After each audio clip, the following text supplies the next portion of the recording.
Hotspot. 'Hotspot' అని ఒక తమిళ dubbing cinema ఆహాలో స్ట్రీమ్ అవుతుంది. నిన్న జూలై 17 బుధవారం నుంచి నేను చూశాను నిన్ననే. అంటే ఇది సినిమా అనకూడదు. ఇది కొంచెం అంటే ఓటీటీలోనే కాబట్టి, ఆహాలోనే కాబట్టి ప్రొడక్షన్ వాల్యూస్ సినిమాలాగా లేదు. ఒక ఓటీటీ సినిమా లాగానే ఉంది. లేదా ఒక షార్ట్ ఫిల్ము లేకపోతే ఒక టీవీ సీరియల్ లాంటి ప్రొడక్షన్ వాల్యూస్ ఉన్నాయి. నేను తెలుగు అనుకున్నాను కానీ చూస్తే తమిళ డబ్బింగ్. బట్ డబ్బింగ్ బాగానే ఉంది. అంత తమిళ యాక్టర్లు ఎవరు మనకు తెలియదు. అంతా అక్కడ లోకల్ తమిళ యాక్టర్సే అందరూ. డైరెక్టర్ ఎవరో విఘ్నేష్ కార్తీక్ అంట. అతను కూడా చాలా అంటే ఒక యాంకర్గా మన ఓంకార్ అన్నయ్య మాదిరి యాంకర్గా ఎన్నో షార్ట్ ఫిల్మ్స్ తీశాడు. ప్లస్ డాన్స్ డైరెక్షన్ చేశాడు, కెమెరామెన్గా పనిచేశాడు. చాలా చాలా చేశాడు అతను. చివరికి యాక్టర్గా, ఇప్పుడు డైరెక్టర్గా. ఇది 4వ సినిమా అతనికి. ఈ సినిమా తమిళ్లో థియేటర్స్లో రిలీజ్ అయింది మార్చి 29న. మనకి ఇప్పుడు ఆహా వాళ్ళు తీసుకుని డబ్ చేసి నిన్న జూలై 17 నుంచి స్ట్రీమ్ చేశారు. 2 గంటలు ఉంది. అంటే ఇది సినిమా అనకూడదు, దీన్ని యాంథాలజీ అనాలి. అంటే 4 కథలు ఉన్నాయి ఈ ఈ సినిమాలో. 4 ప్లస్ మెయిన్ సినిమా 5 సినిమాలు అనాలి, 5 స్టోరీలు అనమాట.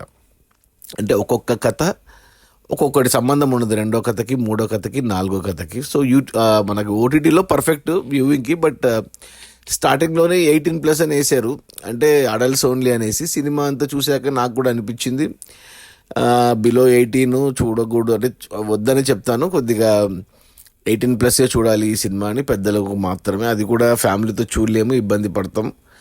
కంటెంట్ అంటే స్కిన్ షో ఏం లేదు కానీ, వాయిలెన్స్ కానీ స్కిన్ షో ఇలాంటివి ఏం లేవు కానీ, బట్ కంటెంట్ కొన్ని పాయింట్లు అలాంటి సబ్జెక్ట్ కాబట్టి ఇండివిజువల్గా చూస్తేనే బెటర్ అడల్ట్స్. ఎస్పెషలీ అంటే మొదటి కథ ఏదైతే ఉందో ఒక అరగంట పాటు ఉంది. ఆ కథ చూస్తున్నప్పుడు నాకు జంబలకడి పంబ సినిమా గుర్తొచ్చింది. నాకు ఈవి సత్యనారాయణ జంబలకడి పంబ. ఏమంటే అది కామెడీలో తీశారు, దీంట్లో సీరియస్గా తీశారు అనిపించింది. అది అయిన తర్వాత 2వ కథ మరో 15 నుంచి 20 నిమిషాలు ఉంటుంది. అది వచ్చేసి మన రీసెంట్గా వచ్చింది విష్ణుది సామజవర గమన అనే ఒక సినిమా. ఆ సినిమా కాన్సెప్ట్ లాగా అనిపించింది సెకండ్ కథ. సో ఈ 2 కథలు ఓకే, పర్లేదు, బాగానే ఉన్నాయి. ఇంతవరకు ఫ్యామిలీస్తో కూడా చూడవచ్చు, ఇబ్బంది ఏం లేదు. మధ్యాహ్నం 3వ కథగా అంటే మెయిన్ కథ ఏదైతే ఉందో అది ఒక చిన్న ట్విస్ట్ ఇచ్చుకొని ఇంటర్వెల్ అయింది. అక్కడికి 1 గంట అయిపోయింది. ఇంకా మిగతా గంటలో 3వ కథ స్టార్ట్ అయింది. ఇక్కడి నుంచి కొంచెం బోల్డ్ కంటెంట్ స్టార్ట్ అయింది. అంటే బోల్డ్ అనకూడదు, ఏం చూపారు కానీ స్కిన్ షో ఏం ఉండదు కానీ. బట్ ఇది మెన్ మాస్టర్బేషన్ ఒకటి. అండ్ ఇంకా చెప్పాలంటే అంటే ఈ సినిమాలో ఆ కథలో అదేదో చాలా పాపులర్ అన్నట్టు చూపించారు. అంత పాసిబిలిటీ ఉందా అనేది నాకు డౌటే. మెన్ ప్రాస్టిట్యూషన్ అనేది నాకు తెలిసి మరి చెన్నై లాంటి మన నగరంలో మరి అంత పాపులరా అనేది నాకు డౌటే. వెస్టర్న్ కల్చర్లో ఏమో ఉండొచ్చేమో కానీ మన ఇండియాలో నాకు డౌటే అది. బట్ ఆ కథ కొద్దిగా బాగానే ఉంది. ఇక 4థది అంటే ఒక్కొక్క కథకి ఒక్కొక్క పేరు పెట్టుకున్నారు టైటిల్స్. 4థది ఫేమ్ గేమ్ అనేసి ముందే చెప్తారు, అది ఎమోషనల్గా ఉంటుందని. చూస్తే కొద్దిగా ఎమోషనల్ అని కాదులే, కొద్దిగా అది కొంచెం సెన్సిటివ్ టాపిక్ అది. ఎస్పెషల్లీ ఇప్పుడు మనం టీవీలో చూస్తుంటాం కదా, డ్రామా జూనియర్స్ అనేది తెలుగులో వస్తుంది. అలాంటి షోల మీద వాటి వల్ల జరిగే చెడు ఏంటి అనేది చూపించారు. కొంచెం ఆ చైల్డ్ అబ్యూస్ అవన్నీ ఉన్నాయి కాబట్టి ఇది ఖచ్చితంగా ఈ 4th ఎపిసోడ్ అయితే ఖచ్చితంగా పేరెంట్స్ చూడాలి. ఎవరైతే 10 ఏళ్లలోపు పిల్లలు ఉన్న తల్లిదండ్రులు ఉన్నారో ఖచ్చితంగా చూస్తే బాగుంటుంది 4th స్టోరీ. ఇక 3rd స్టోరీలో తెలుసుకోవాల్సింది నేర్చుకోవాల్సింది ఏమీ లేదు కానీ 2nd స్టోరీలో కూడా ఏమీ లేదు.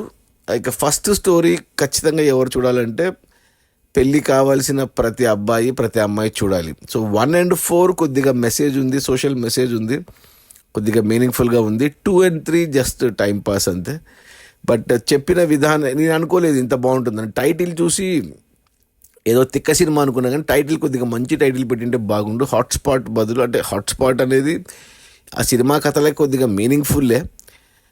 బట్ ఇంకొంచెం అట్రాక్టివ్, ఇంకొంచెం మీనింగ్ఫుల్ టైటిల్ పెట్టింటే చాలామంది చూసే వాళ్ళేమో.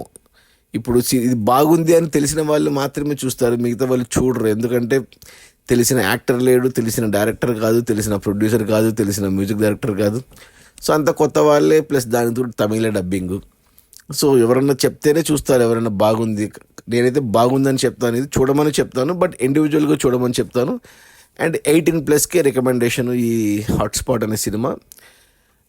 సో చూడండి, 2 గంటలు ఆహాలో స్ట్రీమ్ అవుతుంది. సో మనం స్పెండ్ చేసిన టైంకి వర్త్. సో ఓన్లీ ప్రాబ్లం వచ్చి ఫ్యామిలీతో చూడొచ్చు కానీ కొంచెం ఇబ్బంది పడవచ్చు, కాబట్టి ఇండివిజువల్గా చూడమని చెప్తాను. నా రేటింగ్ వచ్చేసి 2/5 ఓకే అని చెప్తాను. అంటే 3 ఇవ్వచ్చు గుడ్ అని, కానీ ఆ ప్రొడక్షన్ వాల్యూస్ అంటే సినిమాటిక్ ఎక్స్పీరియన్స్ ఇవ్వదు. ఇది కేవలం ఒక షార్ట్ ఫిల్మ్ ఎక్స్పీరియన్స్ ఇస్తుంది, కాబట్టి 2తో సరిపెడుతున్నాను. అది మన హాట్స్పాట్ ఆహాలో ఉంది. తెలుగు డబ్బింగ్ కూడా బాగుంది. ఎస్పెషల్లీ 4th ఎపిసోడ్లో తెలంగాణ డబ్బింగ్ నాకు చాలా బాగా నచ్చింది, సూట్ అయింది. అది తెలంగాణ స్లాంగ్ ఆ క్యారెక్టర్స్కి సెట్ అయింది, చాలా బాగా సెట్ అయింది అది. So especially 1st and 4th ఖచ్చితంగా చూడమని చెప్తాను. 2nd and 3 లైట్ తీసుకున్నా పర్లేదు. Okay, bye.